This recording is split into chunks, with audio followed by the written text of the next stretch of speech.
there, and welcome to my YouTube channel. My name is Alice, and this is my very first video. So I decided to make a YouTube channel, and I don't really know why. I just felt like I wanted to take videos of my art, and I have the supplies, I have the materials to do it, so why not?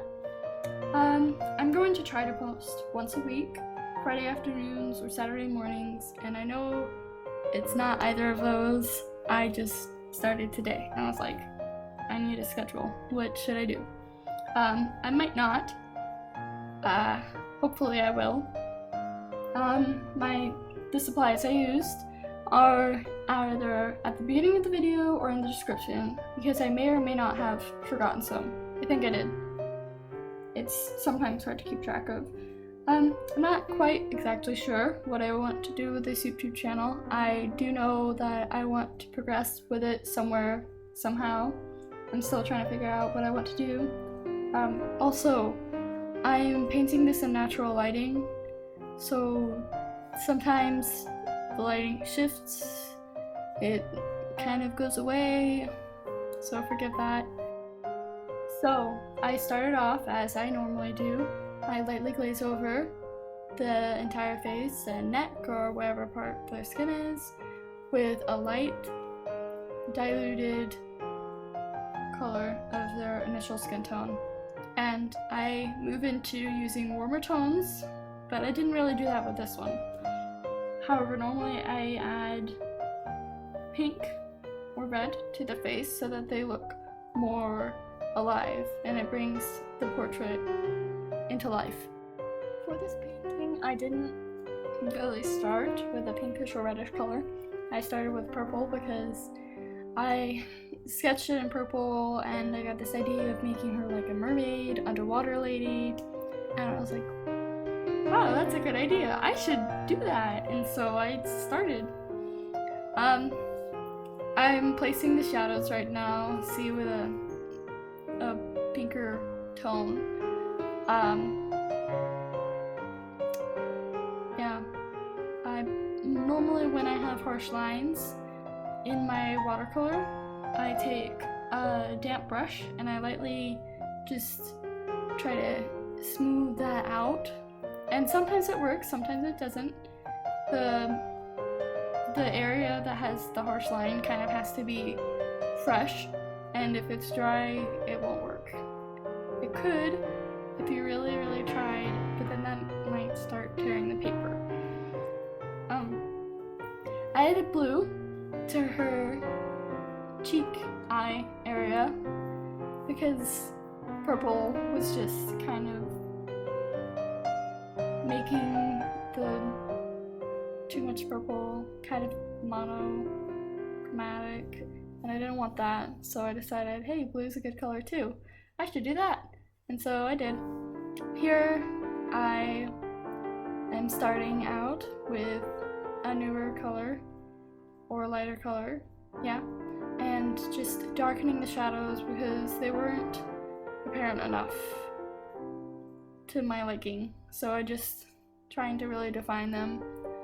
I'm using the Aquash water brush from Pentel in that area, and now I'm going over with the hair. So you always have to start lighter with watercolors because you can't really take away once the watercolor is dry.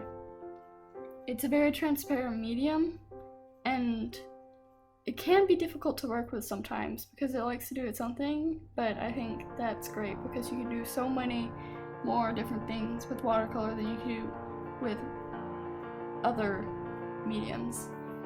And you have to build up, starting from lightest, going to darkest, build up the layers, keep in mind what you want to do. It's very strategical, but I just get lost in it all. So I started out with a lighter blue, and now I'm bringing in purple to her hair to kind of create a shimmery illusion, I guess. I wanted her hair to look glossy, so I kept some white. I went over with just water over her hair to soften it up, and now I'm going in with the darkest dark, which is blue. I'm using the Aquash brush again because it has a very fine point, and I do not have it full of water because I didn't want water bleeding through and I wanted the colors very concentrated, and so I just had a jar of water next to me and was like, alright, I'm going to use these two brushes and I'm going to paint it. And so that's where I began.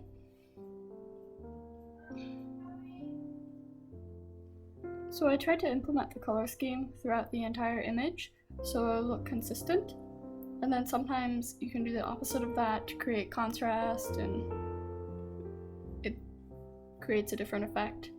Here I brought you in close so you could see what I was doing with my brush, like closer. Yeah, so I'm just using light strokes in the direction of the hair,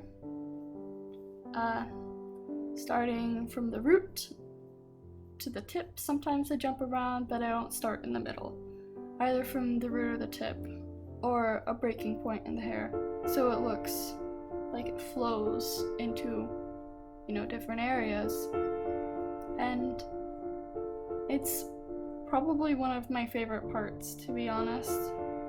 It's just so fun, and you just swoop, swoop, swoop, like the entire way, lightly. This is sped up, in case you didn't know.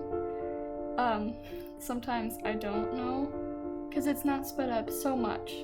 It's just to a point where you can still see what's going on without it being too fast, and you can kind of pick up on like small details. Sometimes if you go too fast it skips over that, but I didn't want that. I wanted people to see, you know, everything, and I also like it. That's why this video is so long also. I tried to make it as short as possible, and I cut out a lot of clips. I just liked a lot of it. I'm going over with purple again because I felt like it was too blue and I wanted other colors in the hair. And now I'm just filling in her eyebrows and defining her eyelashes.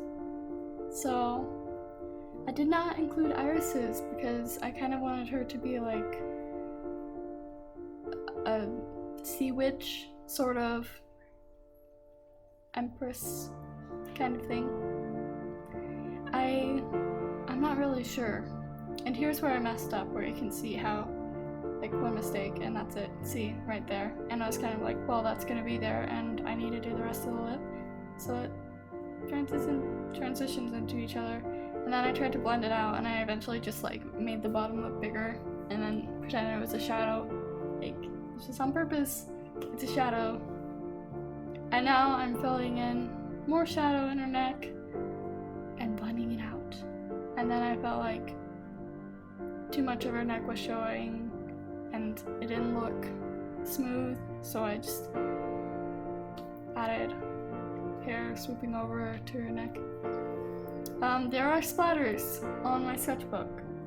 This wasn't like anything super important. I just didn't really mind that I dripped water. This is for practice, so I can do bigger projects and know what I'm doing.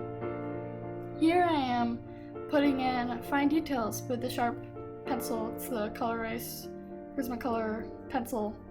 So I really feel like it sharpens the image because watercolors, they tend to be very soft.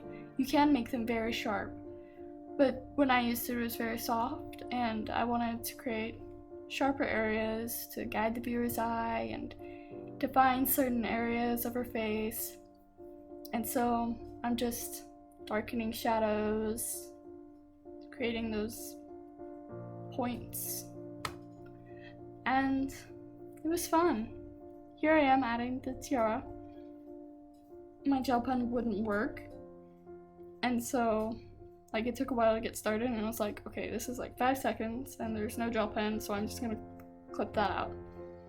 And I tried to create like a highlight and I was like, wait, that doesn't look good, so I'm gonna cover it up. And so here it is, my painting.